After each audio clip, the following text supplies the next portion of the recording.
할렐루야. 사는 날 동안 언제나 주님의 은혜에 맛보시면서 주님이 부르시는 그날까지 믿음에 승리하는 우리 모두가 되기를 주님의 이름으로 축복합니다.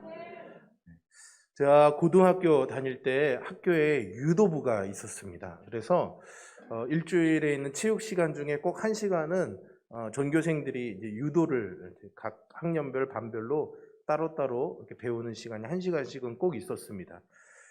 그 전에 이제 1988년이나 84년도에 올림픽에서 우리나라 선수들 뭐 하영주 씨라든가 김재엽 씨 이런 분들이 막 외국 큰 선수들을 그냥 매트에다 내다 꽂으면서 금메달 따는 그런 장면을 제가 봤던 기억이 있어서 이 유도를 배우면은 나도 좀 나보다 등치 큰 나쁜 애들을 그냥 냈다 매다 꽂을 수 있는 기술을 배울 수 있겠구나 이런 기대감을 가지고 이제 고등학교에 입학하고 첫 체육 수업에 이제 들어갔습니다. 첫 유도 수업 시간에 이제 그 체육 선생님이 유도를 가르쳐 주시는데 저는 멋진 기술을 배울 거라고 생각했는데 냈다 땅에 엎드리라고 그러더니 자꾸만 넘어지는 법만 가르쳐 주는 거예요. 앞으로 넘어지는 법, 뒤로 넘어지는 법, 옆으로 넘어지는 법, 굴러서 넘어지는 법. 그래서 이거 기본이니까 조금 배우겠구나 이런 생각을 좀 하고 조금 있으면 기술을 배우겠지라고 생각했는데 한 학기 내내 앞으로 넘어지고 뒤로 넘어지고 굴러서 넘어지고 계속 그것만 가르쳐 주는 겁니다. 너무 막 답답하고 화가 났어요. 그런데 제가 어느 날 친구들이랑 점심시간에 이제 운동장에서 축구를 이제 열심히 했는데 막 공을 향해서 바람같이 달려갔다니까요, 여러분. 지금 제 몸으로 그때의 저를 상상하시면 안 됩니다, 여러분. 그때는 상당히 날렵했습니다. 제가 그래서 별명이 슈퍼돼지였습니다. 워낙 잘 달려다녀서 어쨌든 막 달려가는데 친구의 발에 탁 걸려서 넘어졌어요. 여지없이 앞으로 쫙 넘어지면서 모래바닥에 온몸이 다 긁힐 수 있는 상황이었는데 멀쩡하게 일어날 수 있었습니다.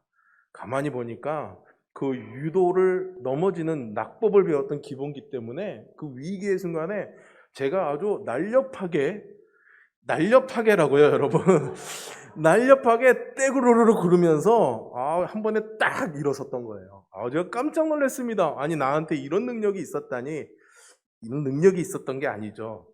한 학기 동안 열심히 넘어지는 법을 배웠더니 위기의 순간에 다치지 않고 잘 넘어지는 법을 배울 수가 있었던 겁니다. 자꾸만 반복했기 때문에 제 몸에 자연스럽게 배어 있었던 것이죠. 우리의 삶도 그렇지 않을까요, 여러분? 살아가다 보면은 뜻하지 않게 걸려 넘어지는 위기들이 닥쳐올 때가 있습니다. 그런데 평소에 반복하며 되새겨 놓은 것이 있다면은 그것이 말씀이 주시는 능력이라면 하나님의 은혜가 우리에게 주는 회복 탄력성이라면은 우리가 그런 위기에서도 언제든지 거뜬하게 일어날 수 있으리라 믿습니다. 그래서 우리는 환난과 어려움에 언제 처할지는 모르겠지만 평안하다 할 때 우리가 알고 있는 사실을 머리에, 마음에, 삶에 잘 되새길 필요가 있다 싶은 생각이 듭니다.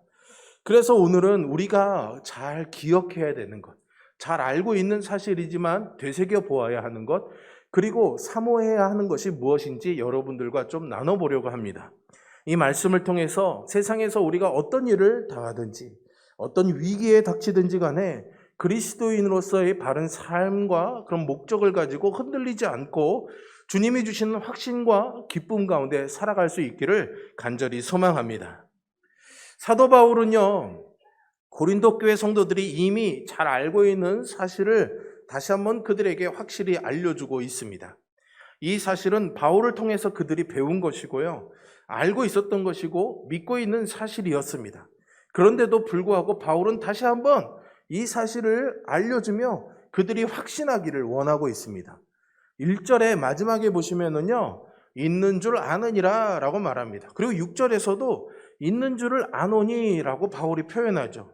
이미 알고 있는 사실을 다시 한번 이야기한다는 것은 그들이 그 알고 있는 사실을 잘 붙잡고 있지 못하기 때문이었습니다. 왜냐하면 그들이 알고 있는 것을 붙잡을 수 있는 그 생각을 흔들어 놓는 환경 가운데 있었기 때문이죠. 그런 상황 가운데 있었기 때문입니다. 마치 베드로가 물 위로 걸어오시는 예수님을 보면서 예수님, 나도 예수님처럼 물 위를 걷게 해주세요. 그래서 예수님이 와라. 그래서 물 위를 걷게 되죠. 하지만은 이내 불어오는 바람과 풍랑에 의해서 두려움에 빠져서 물속에 빠져 들어갔던 것처럼 고린도 성도들도 역시 그들에게 닥치는 환난 때문에 알고 있던 사실을 잊어버리고 두려움에 빠질 수 있는 그런 상황이었던 것입니다. 우리도 그런 것 같습니다. 국가적으로 큰 재난 상황, 위기의 상황도 있겠고요. 또 개인적으로는 질병이나 어떤 위기를 경험할 때도 있습니다.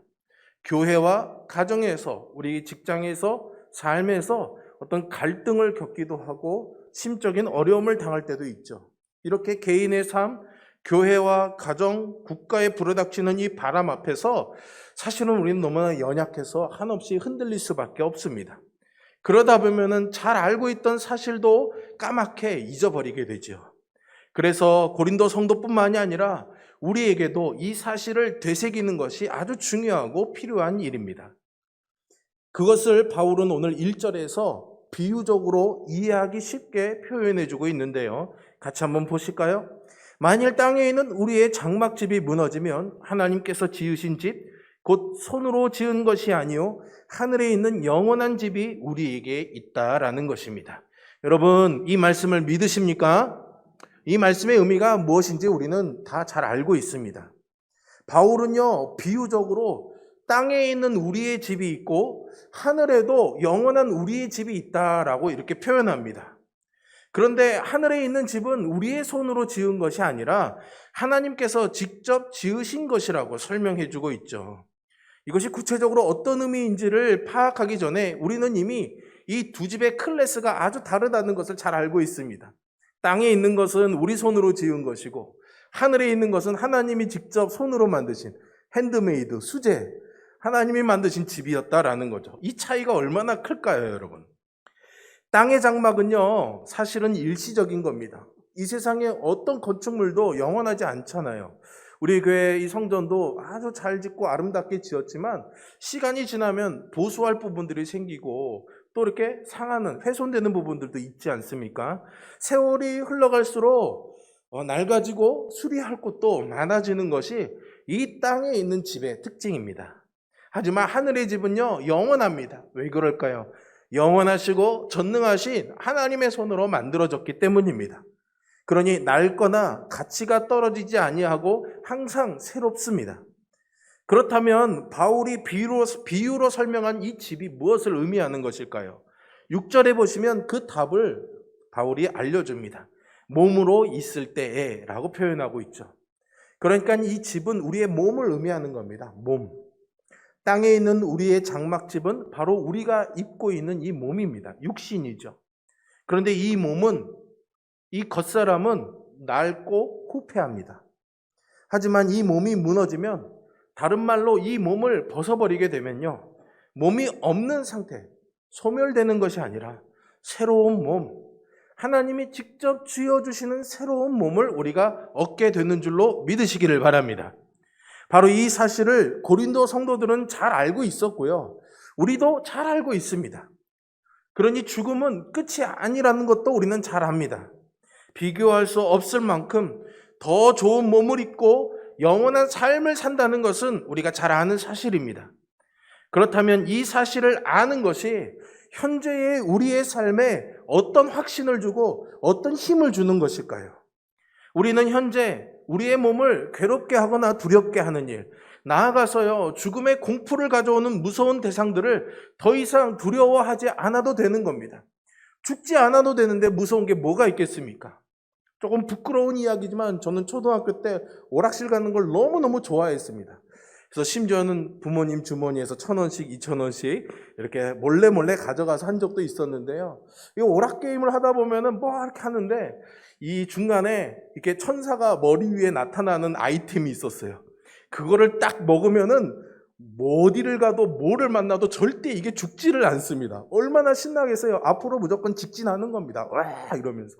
근데 그게 없어지면은 이게 어떻게 죽을지 몰라서 막 이렇게 조마조마하면서 게임을 했던 기억이 있습니다. 죽음에 대한 두려움, 소멸에 대한 걱정과 염려가 없다면, 상실에 대한 불안이 없다면은 우리는 믿음의 확신을 가지고 담대하게 나아갈 수 있는 것이죠. 고린도 성도들에게 있어서는요, 사회적으로나 육체적인 환난과 두려움의 대상이 너무나도 명확했습니다. 그것도 개인적인 문제가 아니라 바로 예수님을 믿는 이 신앙, 이 믿음 때문에 오는 두려움이 있었던 거죠. 지금은 우리는 예수님을 믿는다는 이유로 그렇게 사회적인 어떤 제약이나 육체적인 위협을 당하는 경우가 많지 않습니다. 아주 없는 것은 아니지만요. 하지만 고린도 교회 성도들에겐 그것이 너무나 명확했습니다. 예수님을 믿으면은 사회적으로 소외되는 두려움을 맞닥뜨려야 됐고요. 심지어는 생명을 빼앗길 수 있는 그런 위협 앞에 그들은 서야만 했습니다. 하지만 그들에게는 바로 이 소망이 있었기 때문에 썩어지고 낡아지고 없어질 이 육신의 장막을 벗어버리면 하나님이 영원하고 새로운 몸을 주실 거라는 이 믿음이 있었기 때문에 그들은 두려워하지 않았던 것이죠. 이 땅에서 우리가 맞이할 최악의 사건이 죽음이라고 할지라도 이 육신의 장막이 무너져버리면 그것으로 우리의 삶이 끝나는 것이 아니었기 때문입니다. 우리는 더 좋은 영원한 몸을 입고 계속해서 삶을 살아갈 소망을 가진 그런 믿음의 사람이라는 것을 여러분 꼭 기억하시기를 바랍니다. 그래서 바울은요, 고린도전서 15장에서요, 아주 용기 있게 이렇게 외칩니다. 사망아, 너의 승리가 어디 있느냐? 사망아, 내가 쏘는 것이 어디 있느냐? 나와봐 한번, 그러는 거죠. 사망 너 한번 나와봐, 크게 외치는 겁니다. 이렇게 죽음을 두려워하지 않고 담대하게 맞설 수 있는 사람은 오직 주를 믿는 신자밖에 없습니다. 땅의 장막이 무너지면 하늘의 집이 우리에게 있다는 것을 우리는 분명히 알고 있고 믿고 있기 때문이죠. 그래서 바울은 6절에서요, 그러므로 우리가 항상 담대하여 라고 말합니다. 몸을 입고 이 땅에서 살아가는 동안 우리는 항상 어떤 환경에서도 담대할 수 있고 담대해야 합니다. 물론 눈으로 보는 것만으로 확신을 가질 만한 그런 환경이 우리에게 허락되지 않을 때가 많습니다. 여러분, 베드로가 바다 위로 부는 심한 바람을 보면서 물 위에 서 있기는 했지만 그 두려워하는 마음 충분히 이해할 수 있습니다. 어떻게 떨리지 않을 수가 있었겠습니까? 우리가 처한 환경을 바라다 보면 정말 모든 것이 다 끝나버릴 것 같은 그런 상황에 소망이 하나도 없는 것 같아 공포와 두려움이 우리의 마음을 가득 채울 수 있습니다. 당연히 그렇죠. 육체가 겪는 고통 또한 절대로 가벼운 것이 아닙니다. 베드로는요, 육신을 입고 오신 주님이 바로 앞에 있었습니다. 그것도 그분이 물 위에 서 계시는 것을 보고 자기도 물 위에 섰고 그 주님을 보고도 두려움과 의심이 생겨서 물속에 쏙 빠져버리고 말았죠. 그런데 우리는 베드로보다 더 열악합니다. 우리는 주님을 볼 수가 없잖아요. 6절에 보시는 것처럼 몸으로 있을 때에는 주와 따로 있는 줄을 우리가 잘 알고 있습니다. 그래서 이 땅에서 우리는요, 믿음으로 행해야 되는 겁니다. 보는 것으로 살 수 없는 존재가 바로 우리 신자입니다. 바닷속으로 빠져들어가는 베드로에게 주님이 손을 내밀어 주시죠. 그리고 그를 붙잡으시고 이렇게 말씀하십니다. 믿음이 작은 자여, 왜 의심하였느냐? 여러분, 우리가 보이지는 않지만 주님을 보지 못하고 우리의 환경을 보고 우리의 문제만 바라보면 우리의 믿음은 약해질 수밖에 없습니다. 그러면 우리는 점점 더 주님을 보기가 어려워집니다. 그래서 이미 잘 알고 있고 확신하던 진리마저도 의심하게 되는 거죠. 더 이상 그 진리는 우리의 삶에 위로를 주지 못하게 됩니다. 아무런 확신도 주지 못하게 되죠. 그런 우리에게 주님이 우리를 깨우며 믿음이 작은 자여 왜 의심하느냐 말씀해 주십니다. 더 좋은 육신을 입고 영원히 살 사람들이요, 죽으면 마치 다 끝날 것처럼 두려워하고 고통스러워하며 살아간다면은 누가 제일 좋아할까요? 사탄 마귀가 제일 좋아합니다. 여러분, 욥을요 초죽음까지 몰아붙이고 하나님에 대한 믿음을 송두리째 뽑으려고 했던 것처럼 마귀는 우리의 눈에 보이는 모든 환경과 사람과 상황을 이용해서 우리의 눈앞에 들이대 놓고 우리의 믿음을 무너뜨리려고 합니다. 우는 사자가 삼킬 듯이 찾아다니며 우리의 그 믿음의 균열과 빈틈을 찾아다니는 거죠. 그럴 때 우리는 우리가 알고 있던 이 사실을 다시 한번 되새겨야 될 줄로 믿습니다. 우리의 육신의 몸에 균열이 생기지 않을 수가 없겠죠. 갈라진 벽틈이 생겨서 그 틈으로 이 사단의 공격이 들어온다 할지라도 우리가 거기를 잘 매지해야죠. 잘 메꾸면 이 사실을 되새기며 메꿔야 하는 것입니다. 여러분, 다시 한번 말씀드립니다. 우리는 죽으면 끝날 사람들이 아닙니다. 더 좋은 육신을 입고 영원히 하나님과 함께 할 것이라는 것을 다시 한번 기억해 주십시오. 그러니 바람을 생각하지 마시고 파도를 보지 마시기를 바랍니다. 오직 주님만, 주님이 주신 이 약속만 붙잡으시기를 주님의 이름으로 부탁드립니다. 그리고 우리는 환난 중에서 앞서 말한 사실을 알고 있는 것뿐만이 아니라요, 간절히 사모해야 합니다. 사도 바울은 2절과 4절을 거의 비슷한 의미의 말씀으로 시작합니다. 2절에서는 참으로 우리가 여기 있어 탄식하며로 시작하고요. 4절은 참으로 이 장막에는 우리가 짐진 것 같이 탄식하는 것으로 시작합니다. 둘 다 참으로라는 말로 시작하죠. 이것은 예수님께서 제자들에게 아주 중요한 말씀하실 때마다 내가 진실로 너희에게 이르노니 라고 말한 이 화법과 같습니다. 아주 중요한 이야기를 한다는 거죠. 바울은 우리가 여기 이 땅에 있는 동안 이 장막 곧 우리 몸을 입고 있는 동안 탄식한다라고 말하고 있습니다. 4절에서도 짐진 것 같이 탄식한다라고 말하죠. 여기서 이 탄식한다라는 말은요, 현재형입니다. 그러니까 계속 되어지고 있는 상태라고 말하고 있는 겁니다. 보통 우리가 탄식이라는 말을 쓸 때에는 조금 부정적인 의미로 씁니다. 그래서 바울이 몸을 입고 이 땅에서 사는 삶이 괴롭고 힘들어서 탄식한다고 말하는 것처럼 그렇게 이해되기가 쉽습니다. 하지만 2절과 4절에서 말하는 이 탄식은 그런 의미가 아닙니다. 고통스럽고 힘든 탄식이 아니라고요. 이 탄식은 간절히 사모하기 때문에 나오는 탄식입니다. 무언가를 간절히 바라고 소망하는 마음에서 나오는 탄식이죠. 왜 우리나라 축구 선수들이 국제 경기를 할 때 한 골 넣고 꼭 이기기를 바라면서 응원하지 않습니까? 그리고 열심히 공격하다가 갑자기 상대방의 공격에 한 골을 빼앗기게 되면 어떻습니까? 우와! 이러지 않잖아요. 한 골을 딱 빼앗기면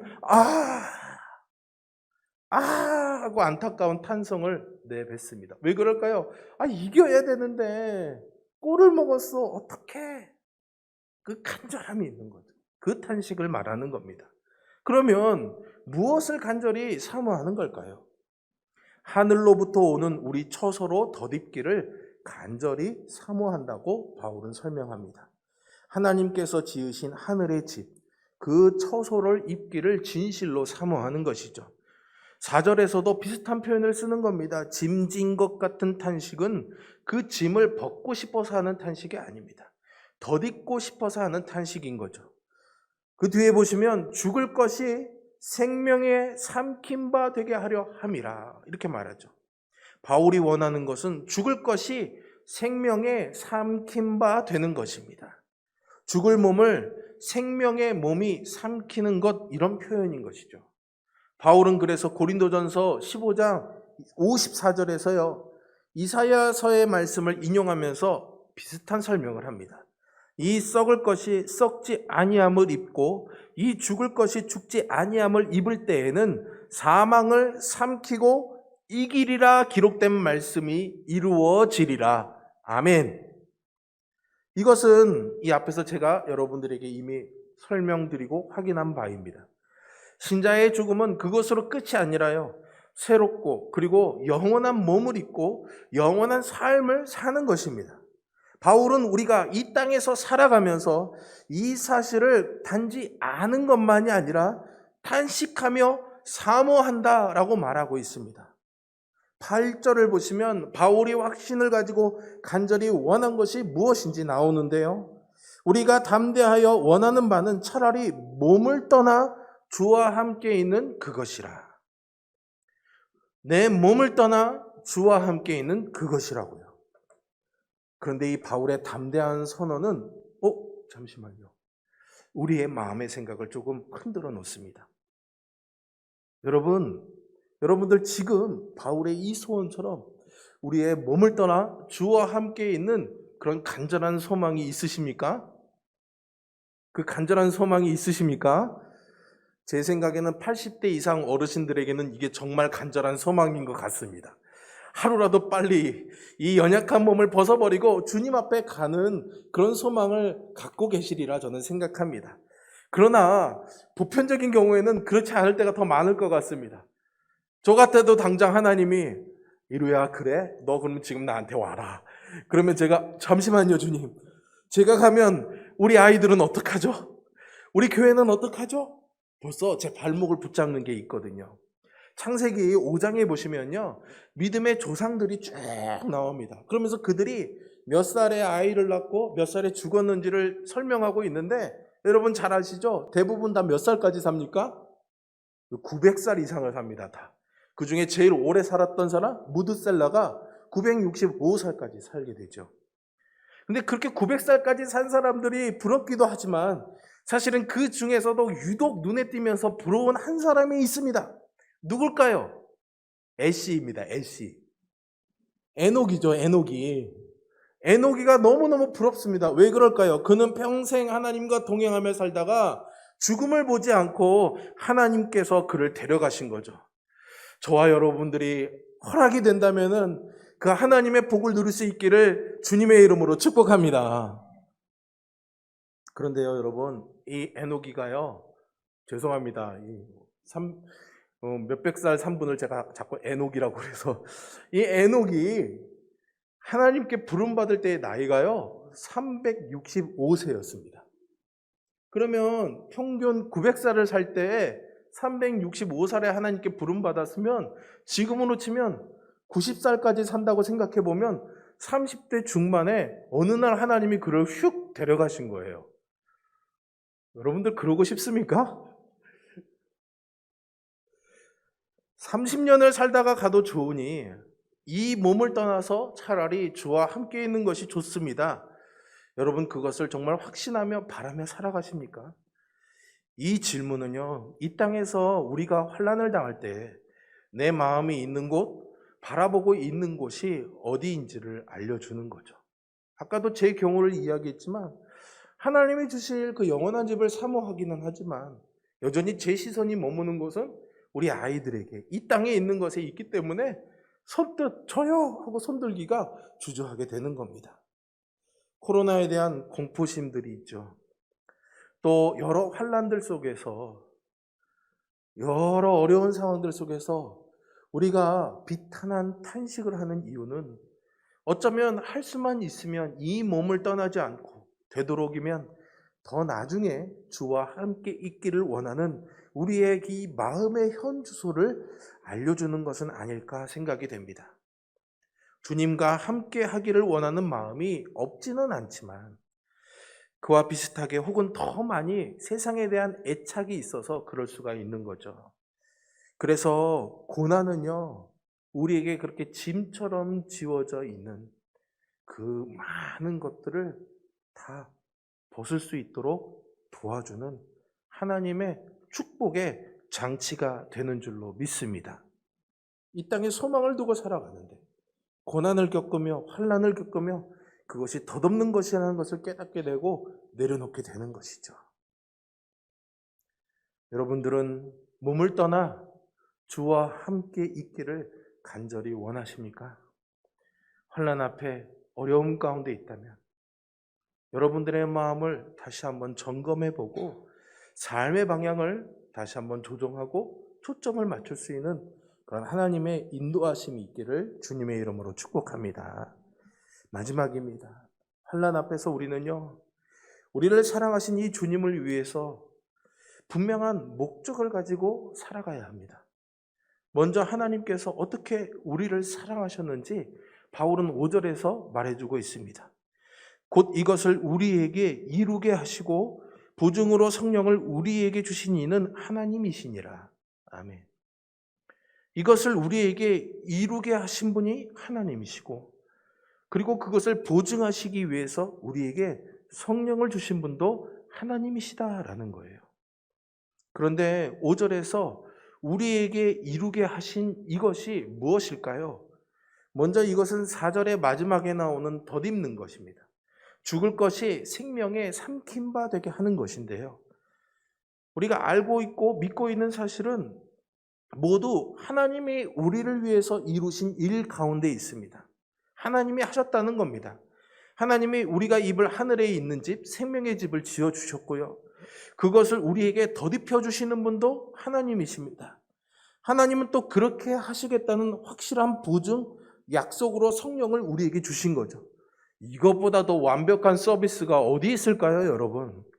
그런데 바울이 5절에서 말한 하나님이 하신 일은요, 이것이 전부가 아닙니다. 하나님은 우리가 그분이 이루실 일을 사모하게 하는 일도 하신다고 합니다. 그것이 5절에서 우리에게 이루게 하신다는 이것에 해당하는 것이죠. 바울은요, 로마서 8장에서요, 성령 하나님께서 말할 수 없는 탄식으로 우리를 위하여 친히 간구하신다라고 말했습니다. 여기서 성령이 구하시는 것은 우리 몸의 속량입니다. 썩어질 것들을 다 내려놓고 하나님만을 사랑하게 하시는 거죠. 성령 하나님이 우리의 몸에서 속량을 일으키겠다, 이 하나님의 약속을 보증하는 분이시면서 동시에 그 약속을 탄식하며 사모하게 만드시는 분입니다. 그래서 여러분들이 만일 그리스도인이라고 한다면, 그 안에 성령님이 계신 참된 신자라고 한다면 바울처럼 진심으로 담대히 원하는 바 몸을 떠나서 주와 함께 있기를 원하는 거죠. 우리가 하나님과 함께 있기를 원하는 이유, 이 몸을 떠나서 차라리 주를 보기를 원하는 이유는 이처럼 하나님이 우리를 먼저 사랑해 주셨기 때문입니다. 하나님이 먼저 이 놀라운 일을 우리 안에 이루셨기 때문입니다. 특별히 하나님의 사랑이 가장 크게 확증된 일이 있습니다. 그것이 바로 십자가 사건입니다. 죄에 있는 육신을 입고 하나님의 거룩한 의를 우리는 이룰 수가 없습니다. 그런 죄인을 불쌍히 여기신 하나님께서 그 아들 예수님에게 우리가 지고 가야 될 이 육신의 장막을 입혀주셨습니다. 그리고 예수님께서 우리를 위해서 하늘의 영광스러운 집을 버리고 이 육신의 장막을 입으셨을 뿐만 아니라 우리의 죄를 대신 입으셨습니다. 십자가에서 죽으심으로 우리의 그 죄를 다 씻어내버리시고 대신 그분의 거룩한 옷을 우리에게 입혀주신 줄로 믿습니다. 하나님은 그분의 영으로 예수를 죽은 자 가운데 다시 살리셨고요, 새로운 몸을 입게 하셨습니다. 그리고 누구든지 이 예수를 믿는 자에게 자기의 영을 주시고 그 영으로 말미암아 예수님처럼 육신의 몸을 벗을 때에 새 몸을 입게 하시는 겁니다. 우리가 아직 죄인 되었을 때예요. 하나님이 먼저 우리를 이처럼 사랑하셨습니다. 그 사랑을 받은 자의 삶의 목적은 단순해져야 됩니다. 바울이 하는 마지막 결론을 한번 볼까요? 9절입니다. 그런즉 우리는 몸으로 있든지 떠나 있든지 주를 기쁘시게 하는 자가 되기를 힘쓰노라. 아멘. 이것이 모든 그리스도인들이 궁극적으로 살아가는 삶의 목적이 되어야 됩니다. 몸으로 있느냐 떠나느냐는 사실은 중요한 문제가 아닙니다. 우리의 삶은 주님께서 주신 삶이고요, 주님 때문에 얻은 삶입니다. 우리가 소망을 가지고 영원한 생명을 바라본다면, 우리가 그것을 사모할 수 있다면 그것은 다 주님 때문에 가능한 일입니다. 예수님 때문에 가능한 일이라고요. 그러므로 우리가 살든지 죽든지 원하는 바는 오직 하나여야 되는 겁니다. 모든 것 되시는 주님, 우리의 삶의 이유와 목적이 되시는 주님, 그분을 기쁘시게 하는 것이고 그분을 사랑하는 것이어야 될 줄로 믿습니다. 그래서 바울은요, 내가 살든지 죽든지 내 안에 사는 분은 그리스도니 내가 죽는다고 해도 그것은 유익합니다 라고 고백할 수가 있었던 것이죠. 그리고 한 가지 더 잊지 말아야 할 것이 있습니다. 바로 그런 삶의 목적을 놓치지 않고요, 충성스럽게 살아간다면 반드시 우리가 평가받을 심판대 앞에 서게 된다는 사실입니다. 10절을 보십시오. 그리스도의 심판대 앞에 나타나게 되어 각각 선악간에 그 몸으로 행한 것을 따라 받으려 함이라. 이것이요, 우리가 육신의 장막을 벗고 새로운 몸을 입고 나서 맞이할 장면입니다. 우리는요, 그리스도 앞에 서게 됩니다. 그리스도를 기쁘시게 한 것에 대한 상, 그리스도를 기쁘시지 않게 한 것에 대한 벌이 있는 그 심판대입니다. 물론 여기서의 이 벌은 이 구원의 상실을 의미하는 것은 아닙니다. 오히려 그리스도인이 받게 되는 그런 부끄러움의 벌이라고 할 수 있는데요. 모든 상황 속에서, 환난 속에서 우리는 더 분명하고 단순한 이 삶의 목적을 가져야 됩니다. 바로 주님을 기뻐하는 자가 되는 것입니다. 그 심판대가 우리에게 부끄러운 심판대가 되지 않도록 주님만 사랑하며 살아야 되겠습니다. 여러분들, 우리가 진짜 이 육신의 장막을 벗고 죽음을 맞이하게 된다면 그때 나는 어떻게 할까요? 바울은 온 마음을 하늘 아버지께 드리며 그 사랑 안에 거하기를 소원하고 있습니다. 그러므로 아버지의 이름을 거룩하게 여기며 그 나라와 그 뜻을 이 땅에서 삶으로 드러내는 이 소명을 그는 잘 감당했던 겁니다. 하늘 아버지가 자녀들에게 원하시는 믿음의 삶은요, 이처럼 지금 그리스도 안에서 천국을 덧입고 사는 삶을 살아가는 겁니다. 우리가 이 육신의 장막을 벗고 하나님 아버지의 나라에 가서 얻게 될 영원한 집도 있지만 이 땅에서도 우리가 주님을 사랑하면서 주님의 그 육신을 덧입고 살아가는 복이 있다고 말해주고 있습니다. 그래서 항상 기뻐하고 쉬지 말고 기도하며 범사에 감사하는 삶을 살라고 말씀하고 있는 것입니다. 우리 모두가 이 바울처럼 하늘 아버지를 간절히 사랑하면서 하늘의 영원한 집을 소망하면서 하늘 아버지를 기쁘시게 하는 그런 온전한 자녀로 살아가게 되기를 주님의 이름으로 축복합니다. 기도하겠습니다.